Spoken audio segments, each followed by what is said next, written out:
cut the cord.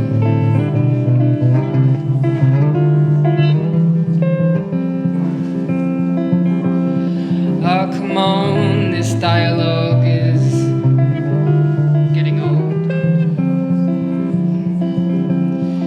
To feed the bees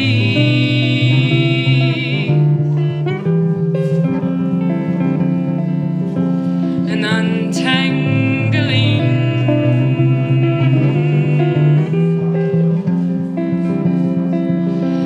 a fetid thing.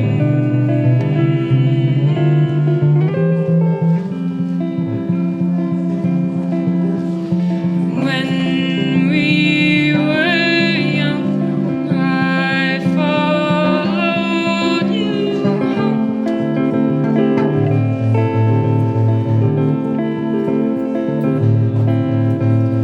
I took pictures of your cellar door.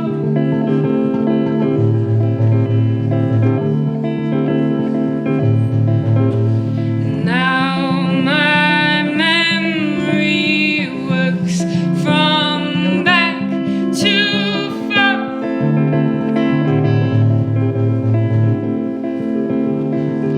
So will you cut it out?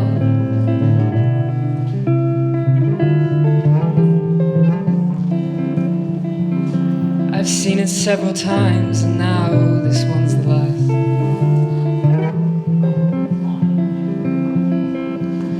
Another angle that you happen to call home.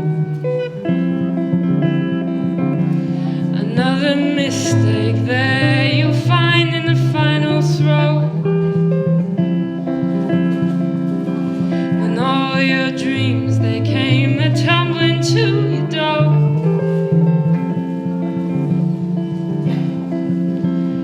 Come on now, why don't you take the fall?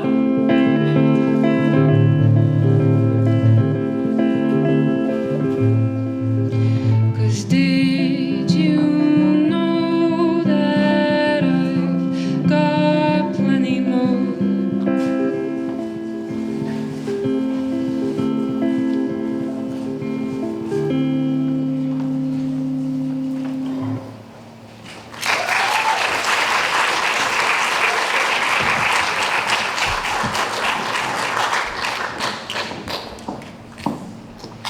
Thanks, Eliza.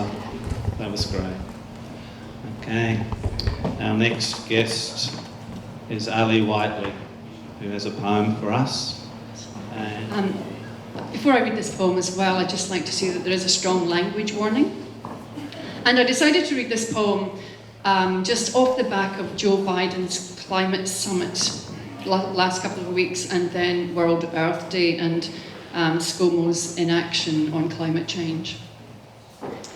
This is from my collection, The Lactic Acid in the Calves of Your Despair, and the poem is called In the Event of a Lack of Oxygen.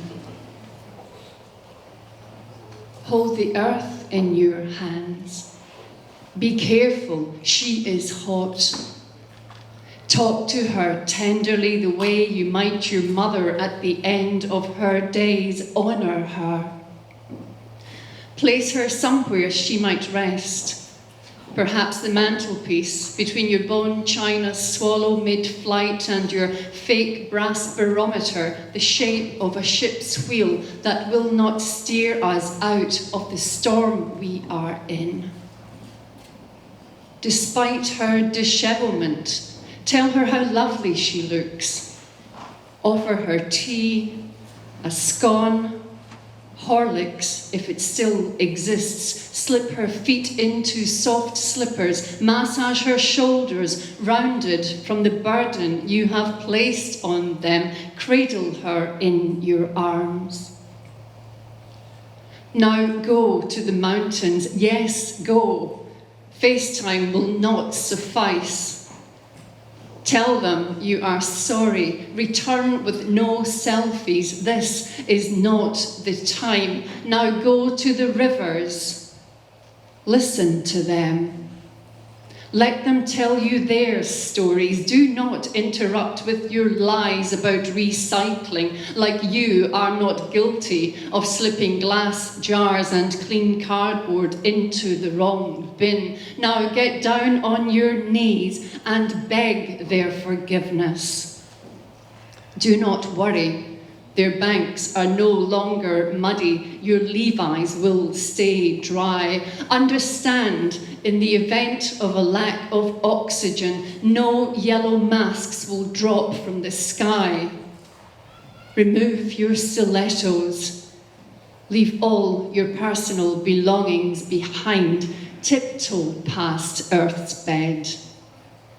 Leave a note under her pillow. Apologise profusely. Tell her you'd drunk too much, that you weren't in your right mind, that you didn't realise just how much you'd loved her till she was gone.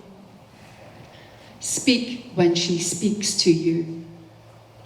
If your shame will allow it, make eye contact. Answer her questions with an honesty that will feel alien to you. Yes, we had ample opportunity. Yes, money was more important than water and air. Yes, we're tired of our empty promises too. Yes, coal. Yes, carbon emissions. Yes, methane. Yes, plastic. Yes, dollars. Yes, pounds. Yes, euros. Yes, yen. Yes, vegan. Yes, sweatshops. Yes, you warned us. No, we didn't listen. Yes, we saw the signs. Yes, we ignored them. Yes, we heard the bees are in default and the banks are foreclosing all hives. Yes, we should have planted more lavender, more rosemary, more bottle brush. Yes, flooding. Yes, fire. Yes, species extinction. Yes, we should have been kinder. Yes, we should have stopped to think before we fucked her. Yes, we should have pulled out sooner. Yes, oral contraceptives. Yes, STDs. Yes, we should have used a condom. Yes, we are sorry. Yes, look at this mess now. Thank you.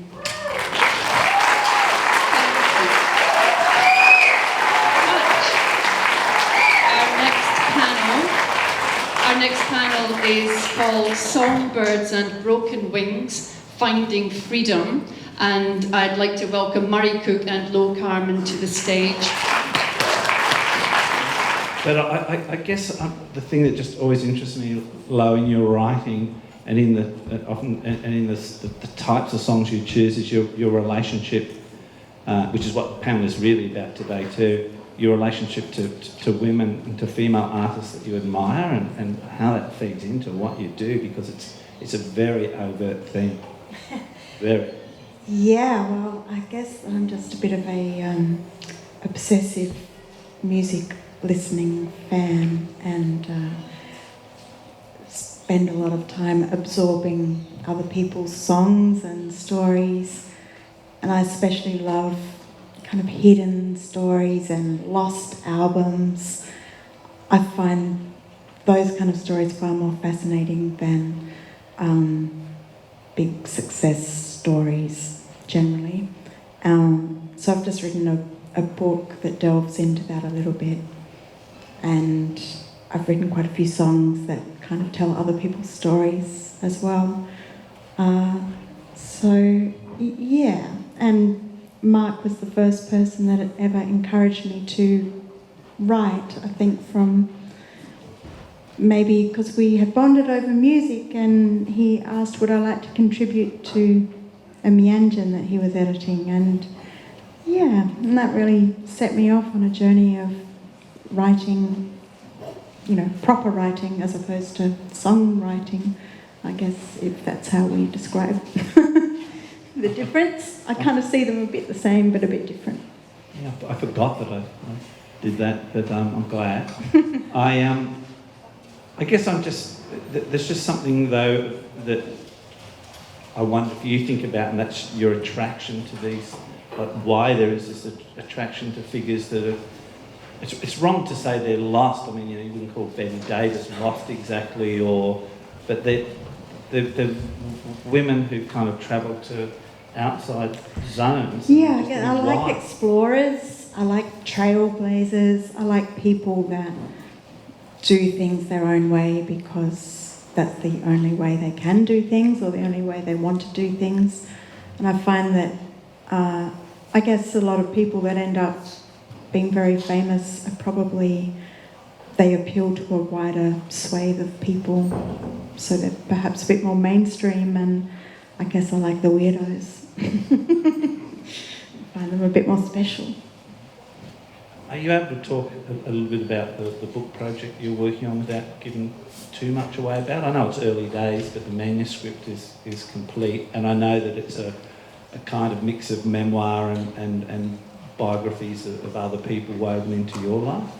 Yeah, that's right. I kind of can't say too much, but I can say that two of the women that I've written about, one is Wendy Sandington, who was she was really Australia's first rock and roll star, and she was absolutely huge and known by everyone in the late 60s, early 70s. But she kind of felt like the rock and roll lifestyle wasn't really for her, and she kind of disappeared into a more spiritual life. And then my dad, Peter Head, met up with her again in the 80s and encouraged her to start singing again, and that's when I met her. And from there she sung some, but she really was pretty dedicated to a more spiritual plane, and her story has just kind of dropped out of sight, and I just kind of felt like that was wrong, because she had been so spectacular and blown so many minds, and it was really just because she hadn't recorded albums that her story had gone missing, and I just kind of wanted to rectify that a bit. And also I just felt like stories resonate long beyond what you think they're going to, and someone like Wendy that I had the good fortune to get to see her perform many times with my dad, and was just in absolute thrall. Then to discover that she had exercised the same power on a generation way before mine, and that now 30 years later from when I first saw her play, she's still resonating on me, even though resonating on me, that doesn't sound right, but you know what I mean. Just the impact of seeing her performance is still strong to me, and the way she approached music and singing is still strong. It's like stones in a pool, and there's kind of that first splash, and then there's that ripple, and then there's another one, and it seems to happen across time and across generations, and artists return, and sometimes their influence is timeless but almost permanently hidden. Yeah, and sometimes you can't see what people were trying to do until many years later. Mm-hmm. It all seemed kind of disparate at the time, but now looking back you can see that she had this body of work of incredible social commentary that I don't think was really noticed perhaps then. Plus in Australia we kind of annihilate our history again and again, and I think that's one of the great problems and kind of a theme under today as well, in trying to kind of rescue and respect that history. But you said there was a second person too. Well, I've also had a bit of a side career as an actor, and many years ago I portrayed a woman called Sally Ann Huckstep in a docudrama called Blue Murder. Sally Ann was a woman who was murdered because she was a whistleblower for police corruption, and my understanding is that she was the first person in Australia to go on television and say that police were corrupt, and she paid for that with her life. But because she was also she was quite well known as a drug addict, and she'd been a sex worker, anytime she was written about in the press, she was always very dismissed as a junkie prostitute, as though what she had done was not valuable because of those choices she'd made in life.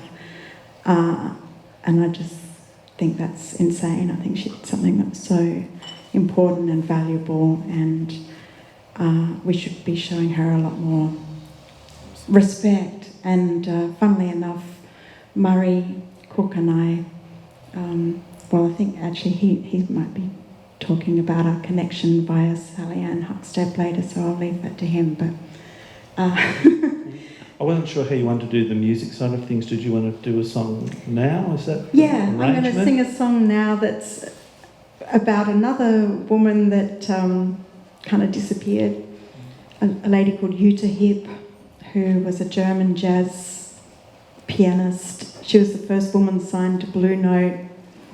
She came from Germany to America at the behest of Leonard Feather, a very noted jazz critic, mover and shaker. And she was doing very well. And then he asked her to perform one of his compositions and also made some amorous advances towards her, and she rejected both of them. And he basically destroyed her career. He started bad-mouthing her, and she ended up stopping playing music and working in a clothing factory in Brooklyn.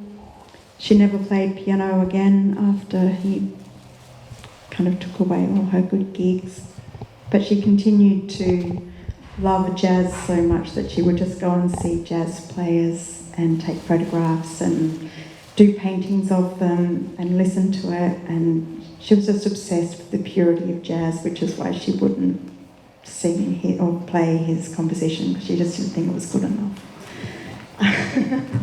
So I'll get your way and let you do it. So yeah, it's actually the only song in my catalogue that I can't play. So Sam, who wrote it, has kindly come to play it with me. It's Sam Moray. Thanks, Sam. I've never sung in glasses, so I have to take them off. It's not all about you, Leonard, and it's sure not about me. It's something great to see. I know it in my bones, but I know you, and you won't let them listen.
glasses back on now, back to the serious stuff. The beautiful Mr. Murray Cook is going to come and tell you about the incredible work that he does now. So many years ago, Indigenous film director and former mixed relations bandmate Rachel Perkins was shooting a doco in a Long Bay psychiatric ward. They needed a music teacher. She called me up. No one else had applied, they were all too scared, but I needed the money because my partner was unexpectedly pregnant at the time. I was a bit nervous and it was quite tough at first, but I ended up loving it and I stayed and I worked with forensic inmates and eventually others at the Bay for 21 years. I was thrown into the deep end. I had no teacher training behind me and I had to learn from my own mistakes. There were no other music teachers at Long Bay. So apart from teaching guitar, bass, keyboard technique and theory, I was co-writing and recording songs right from the get-go with borrowed gear. And thanks to Carmen for lending me her Porter studio when I first started at the Tascam. It was a real hit with the boys. And I find the guys really enjoyed it, writing songs and just doing sing-alongs and learning how to play guitar and hearing their songs back on a CD and also on our wonderful Jailbreak radio show, which is also from CRC, Community Restorative Centre. I soon understood that the guys would say things in song they would never say to psychologists or even fellow prisoners. For some reason, in jail, songs are sacrosanct. Playing and composing music is very cathartic, and it's a great way to let off steam without hurting anyone, which is an education to some people, and a wonderful antidote to the boredom of incarceration, and a means by which prisoners can open up to themselves and others, and to confront their demons and talk about their hopes for the future. Even those who don't directly participate often enjoy the sound of the music, and the ward morale has definitely improved. I've had people like Ivan Milat and Nettie Smith, speaking of Sally Ann, in my class, and enjoying listening to the music. So sing-alongs often occurred after dinner, and advanced students took delight in peer teaching, and the beginners and organising combos and jam sessions in my absence. It's great to give people responsibility. And also people like the music sweepers. We had music sweepers in jail who look after the music room and all the gear. And that responsibility gives them a lot of prestige in jail and self-esteem. So I ended up doing a graduate diploma in the end. They found out that I had no qualifications and they put me through a grad dip. And I soon understood that my teaching methods were convergent with those of the great Paulo Freire and Walter Horton in America. That is to say, an outreach style of teaching based on empathy with individuals in a group setting, often in difficult or impoverished situations. I also identified with Carl Rogers and his person-centred learning. So that was a good education to learn a few techniques, but I guess what I learned most was interaction with inmates is all about assertiveness and saving face. So scrupulous honesty and keeping of promises are essential, otherwise all credibility and respect can be lost. The jail telegraph is harsh and unforgiving, and it even goes interstate. So keeping it real is a big catch cry of rappers, and I always try to be aware of not being patronising, too critical, or trying to fit in too much by pretending to be tough. Because in this environment of hard men and women, I ain't fooling anyone. And also trust and respect will suffer.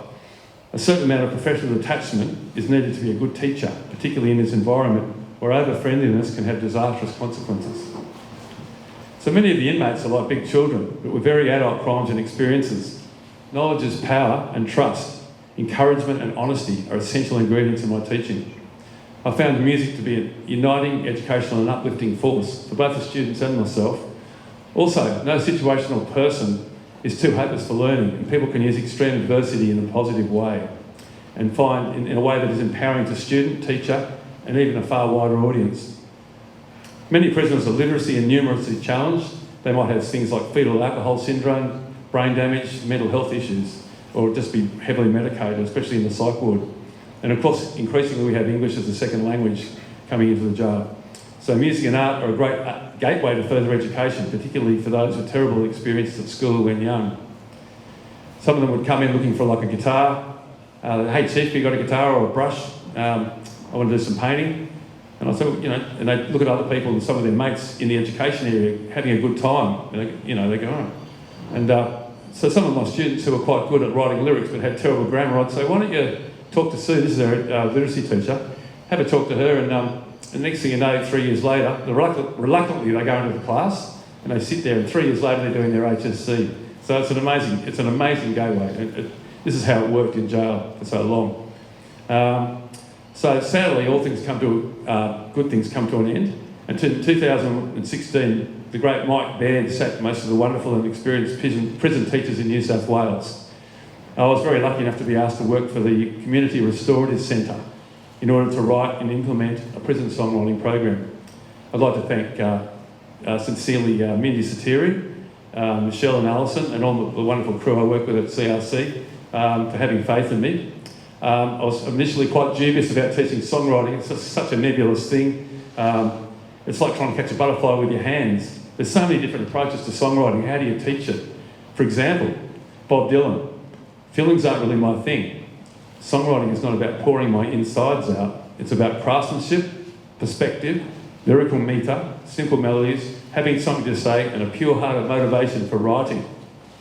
Nick Cave, of course, works in his office 9 to 5, goes in there regularly, every day, keeps his imagination in shape by writing in a variety of forms, including novels, scripts and scores. I wake, I write, I eat, I write, I watch TV. On the other hand, Archie Roach, old mate, he says that songs come to him in dreams, out of the air, pure spirit and emotion. And also my former great colleague, the genius writer Bart Willoughby from No Fixed Address and Mixed Relations, he says that he's a channel for the old people's voices. So 3 different approaches, incredibly different approaches to songwriting. So how do you teach it? I guess also difficulties occur in the prison jungle because it is seen as a sign of a weakness to drop your guard or show any emotion or vulnerability, and they can use it against you. You believe in me, I've seen it happen. However, most inmates have had lives rich in drama and experience and can write very strong, heartfelt and affecting songs. I always say to them at the beginning of the workshop, your life story, no matter how awful, is a valuable resource, and that the songs can be receptive for you and for other people. I am fascinated, and other people are fascinated, how the hell they survive such unbearable suffering in their lives.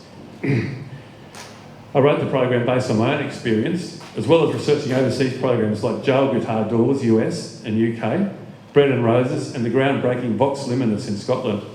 And over the years, I've been lucky enough to correspond with some of my heroes, including Joe Strummer, Mick Jones, Wayne Kramer, and Billy Bragg, who are also giving their time. Well, Joe Strummer can't do any more, of course, but they gave their time to help people in prison.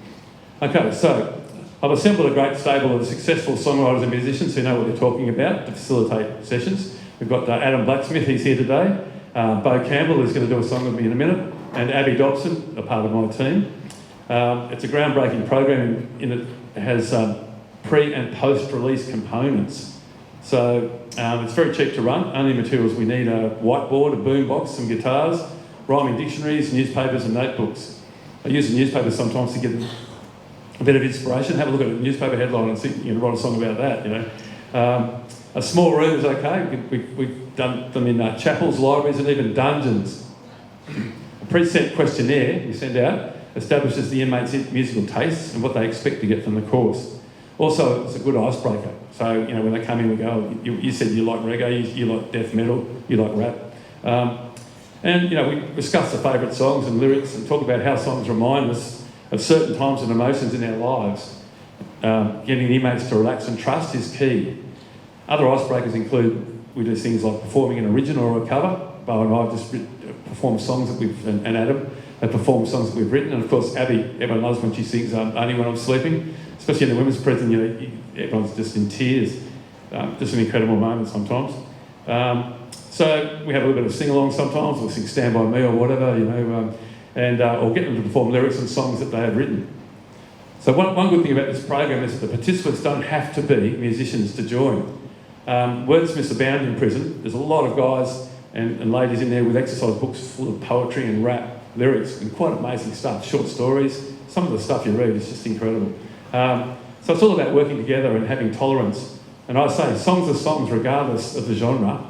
It might come out as a heavy metal song, but it also can be done as a country song. So, song is a song, lyrics and chords.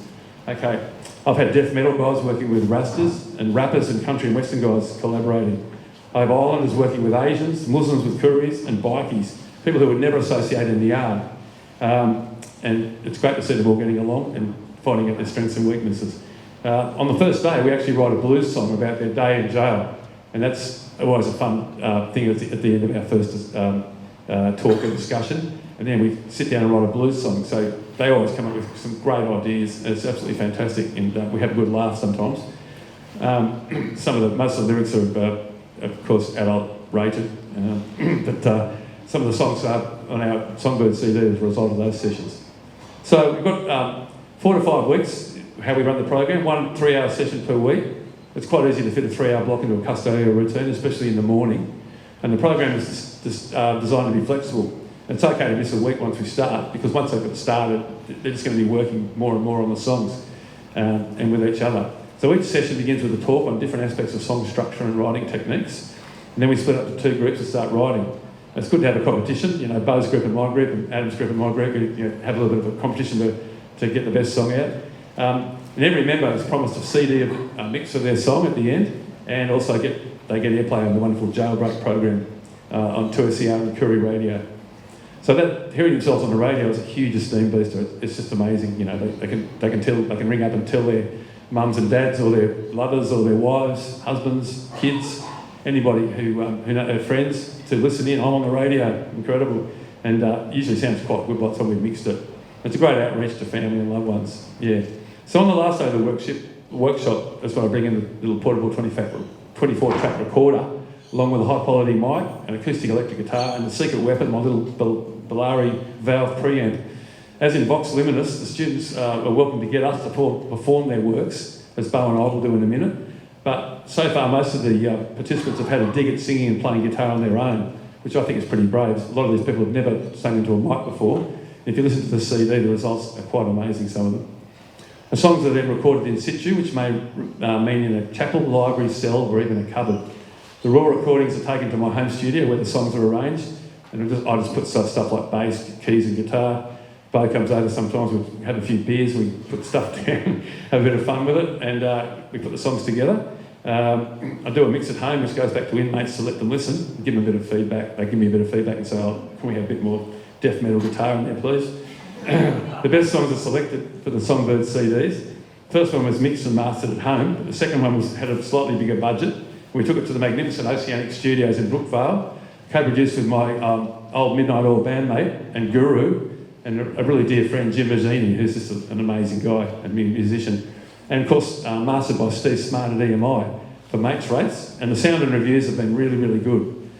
But nothing beats the look on inmates' faces when they hear their songs professionally arranged, performed and mixed. It's a huge boost to their self-esteem. And it's also something they can also use as demos. Some of them have got out and got onto musical careers, and they've used the Songbirds CDs. This is my song. Sounds really professional. They get a gig at a pub, whatever.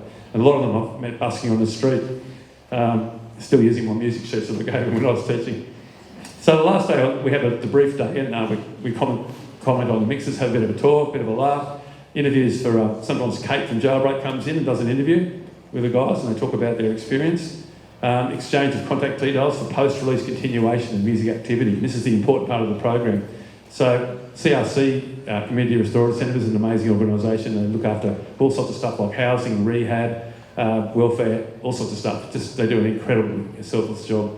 So to get them in contact with that, it's very lonely when they get out of jail. So we want to get them involved in the community, which is a really good way of keeping them off drugs and keeping them from getting bored. So we've got sister organisations, Redfern Community Centre, Ozanam Learning Centre down at Matthew Talbot there, Eora TAFE, who do free courses for parolees, which is amazing, APRA, which we encourage them to register and learn about the songwriting and royalty process, and of course Jailbreak and Koori Radio and 2SER have been very helpful. We've released 2 CDs, which has received extensive airplay, and we've got them available here at the merch stand, also at the Boomgate Gallery out front of Long Bay, and it's on Bandcamp too, so you can have a look up Songbirds, Ballads Behind Bars. I'd like to thank Stuart Coop too, if he's still here, for all the publicity. He did it off his own bat. Thank you, Stuart. It's fantastic. So Songbirds songwriting workshops have now been successfully run for 5 years in jails all over the state, from Silverwater to Broken Hill, and the demand has been very high. Most inmates tell me they are bored without a proper education. They can't even smoke in there, the poor buggers. During COVID, I made a video version of the course, which has been loaded onto Corrective Services Central Database and is available to thousands of inmates new on these tablets that they have in there now. I also successfully ran the video course via Zoom last year in the community at Ozanam Learning Centre with homeless people, and it worked really well. And just recently I went in there and we met them all, and we sat down and we're just recording the songs as we speak. We've also incorporated art workshops in the last 3 years, We've got really highly qualified and experienced teachers. The workshops have been almost too popular and have produced some really great art. So the covers of both of our CDs, which you can see on the back merch stand there, were done by our art students. So they're also for sale at the Boomgate Gallery, and it gives inmates much needed funds for their family while they're in jail, for their kids and stuff, and also post-release when they get out, have a bit of money in the bank. We just recently got a grant of $100,000 from Judith Nielsen, who loved our CD, so there you go, music pays off. Who would have thought? We're currently taking the plunge into theatre workshops with the wonderful Blazy Best is organising some theatre groups. So that brings me up to being a bona fide showbiz mogul now. I've got it all happening. I'd like to end with a quote from the great Tom Waits. He said, "You don't always know when a song is finished, and I'm not sure if a song is ever finished, to be honest with you. You know, they're constantly evolving. It's like jump rope songs, you know. When are they done? They're never done, you know. People are always changing them, changing the tempo, adding new verses, getting rid of old verses. So when you're ready to record, there is a certain finality to it. It's time to cut the head off the fish." That's not really the right analogy for that. It's more like a lot of people say, you really captured something on that. There's something alive in a song, and a trick to recording them is to capture something and have it taken alive. Thank you. So Penny's just going to, just before my colleague Bo Campbell comes up, most excellent Bo Campbell, for the Dead Marines and Front End Loader, and various a million other bands that he's been in around the inner west. I'm very honoured to have him in the program, and we're going to play. This is the process. So I'm going to play you a little short extract of what we recorded in the jail, and then I'll play, as we set up, I'll play you the finished product that we did in Jim's studio.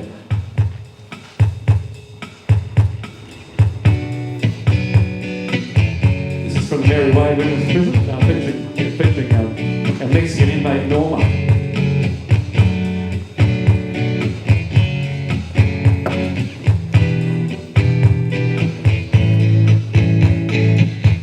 Esta canción es para ti, mi bebé. Estoy aquí sin ti, encerrada en esta cárcel. Mi corazón se desanima, pero no voy a perder la esperanza, porque sé que un día tú y yo estaremos juntas otra vez. Can't see my baby 'cause I'm locked down. I'm sitting in my 6x4 cell. I'm sitting here waiting for that old key sound. Without you, I'm living in hell. I think that I'm Here's a mixed version.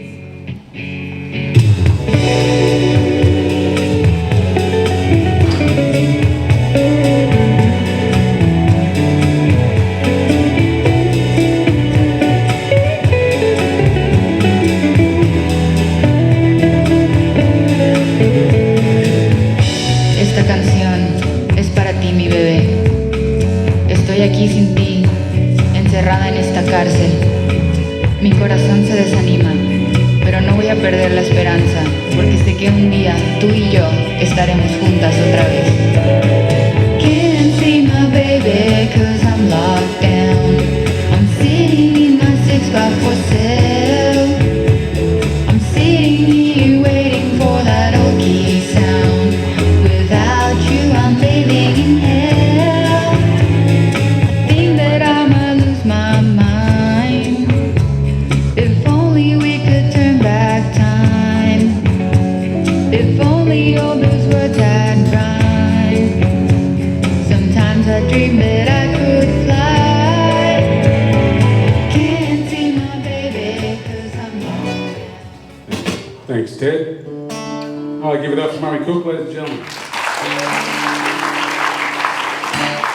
I've only been doing this work with CRC and Murray for about 2 years, and I won't say much because Murray likes to chat and he's probably already gone over time. But first time I went to a jail was John Moroney out near Richmond at men's prison, and there's a lot of razor wire, and it's very threatening and very confronting, and the overwhelming sense was just boredom. A lot of men in green tracksuits really, really bored. So I'll just reiterate what Murray says, that giving the gift of self-expression and going to jail is quite a wonderful thing, both for the inmates themselves but also for us. And this song was a collaboration between, we were in Long Bay Psych Ward, so not in the main prison, so these people, we don't know what they're in there for, we don't ask and they don't tell unless they really want to.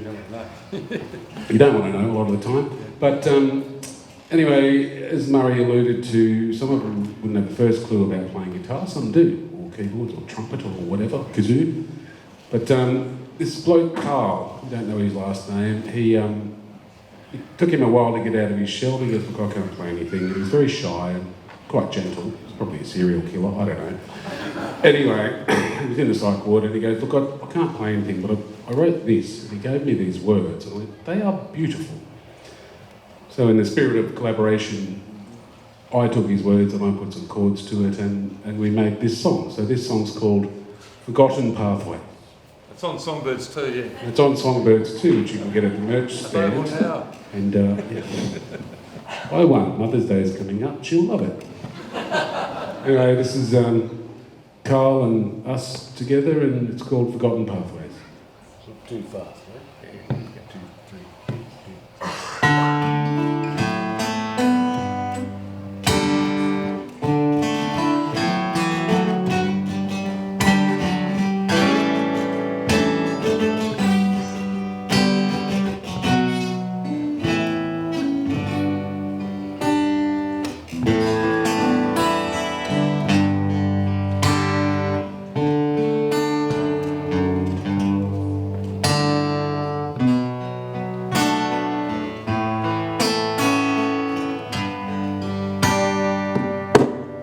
You'll never know how I feel about you.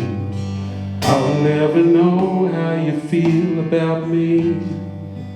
Maybe one day we will never talk again like we did. Now I don't even know why I cry.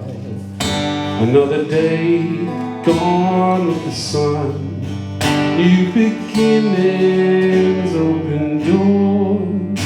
Another day, forgotten pathways, lost forever. Meeting again with a nervous voice, with the tears in our eyes all dried up. Am I always gonna be this stranger, crying again with love?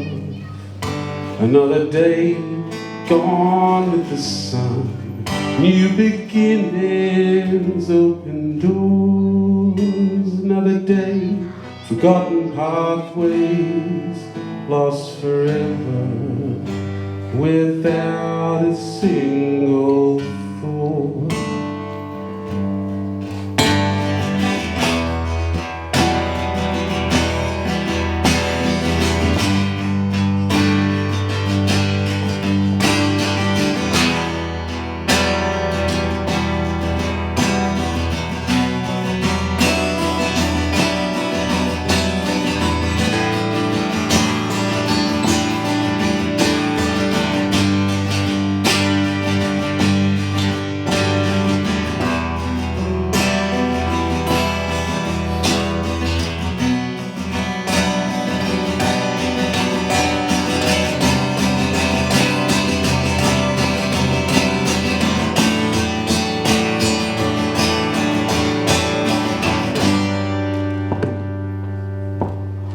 You'll never know how I feel about you. I'll never know how you feel about me. Am I always gonna be this stranger? Always gonna be this stranger? Must I always be this stranger?